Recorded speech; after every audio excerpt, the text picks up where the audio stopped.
বাংলাদেশকে অর্থনৈতিকভাবে পণ্য করেছে, তারা বাংলাদেশে খুন করেছে, গুম করেছে, তারা বাংলাদেশে আয়নাঘর করেছে। প্রিয় ভাইরা, আজকে আমরা সেই আয়নাঘরের সম্মান পাচ্ছি। আমাদের প্রিয় ভাই আবু সাহেব ওকে বুক পেতে গুলি নিয়ে প্রমাণ করে দিয়েছে। বাংলার যারা ছেলে জানতে জানে না, তারা শুধু আর একটি স্বৈরাচারকে থামাতে জানেন। প্রিয় ভাইরা, আমাদের পার্শ্ববর্তী রাষ্ট্রের প্রধানমন্ত্রী নরেন্দ্র মোদী গতকাল তার স্বাধীনতা দিবসে সে বাংলাদেশের সরকারকে আহ্বান জানিয়েছে বাংলাদেশে যেন কোনো সাম্প্রদায়িক দাঙ্গা না হয়। আমি বলতে চাই, বাংলাদেশ একটি সাম্প্রদায়িক সম্প্রীতির দেশ, এদেশে কখনো সাম্প্রদায়িক দাঙ্গা হয়নি।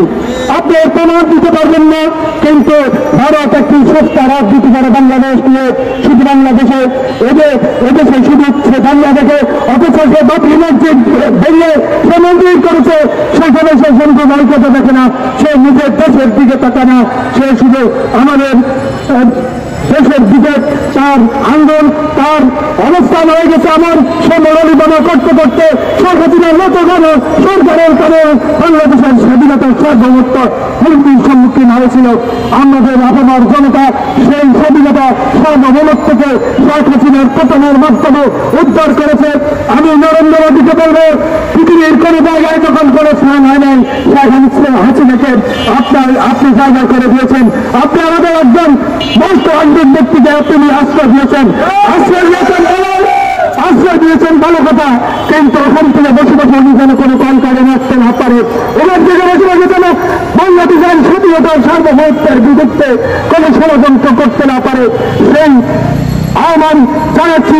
নরেন্দ্র মোদীকে বলবে, আপনি আপনার দেশের কথা ভাবেন, আপনার দেশে অনতি বিলম্ব করবেন আমাদের বাংলাদেশের মতো একটি ছাত্র জনতার বিক্ষোভ হবে, যেটাতে উচ্ছেদ হবেন আপনি নরেন্দ্র মোদী। আপনি আপনার কোন সাবধান, আমাদেরকে নিয়ে চিন্তা করার দরকার নাই। আপনি যদি আমাদেরকে নিয়ে চিন্তা করেন, আমাদের অভ্যন্তরীণ বিষয় নিয়ে যদি কোন হস্তক্ষেপ করতে চান, তাহলে আমাদের প্রধান উপদেষ্টা ডক্টর মোহাম্মদ ইউনূস সেই কথাটি বলেছেন যে আপনি যদি আমাদের অভ্যন্তরীণ বিষয়ে চিন্তা করেন বা কোনো গোলাপানিকে ভাগ স্বীকার করতে চেষ্টা করেন, তাহলে আপনার সেকেন্ড সিস্টারকেও সেই অবস্থার সম্মুখীন হতে হবে। আপনি অবশ্যই চিন্তা করবেন, এই ভারতবর্ষের এবং বাংলাদেশ এশিয়ার একটি গণতান্ত্রিক রাষ্ট্র, বাংলাদেশের শান্তি শৃঙ্খলা যেন বজায় থাকে।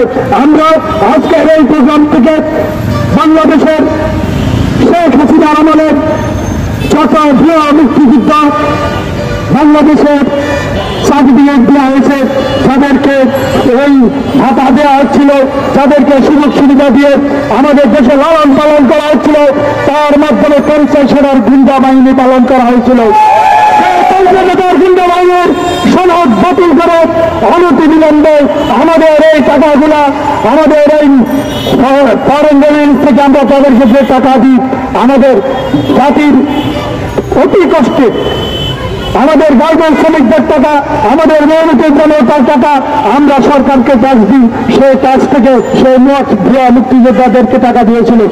আমরা আজকের এই প্রোগ্রাম থেকে তীব্র নিন্দা জানাই এবং আজকের যে ক্যাপ্টেনার গভর্নমেন্ট রয়েছে, সরকার প্রধানের কাছে আমার উদাত্ত আহ্বান থাকবে, উনি যেন এই বিষয়টি দৃষ্টি আকর্ষণ করে, দৃষ্টি টেনে এই মুক্তিযোদ্ধাদের সনদ বাতিল করে এবং এই হত্যাকাণ্ডের পিছনে শেখ হাসিনার যে অবদান, হত্যা করে মানুষকে খুন করেছিল, উনি শেষ পর্যন্ত টিকতে পারেননি।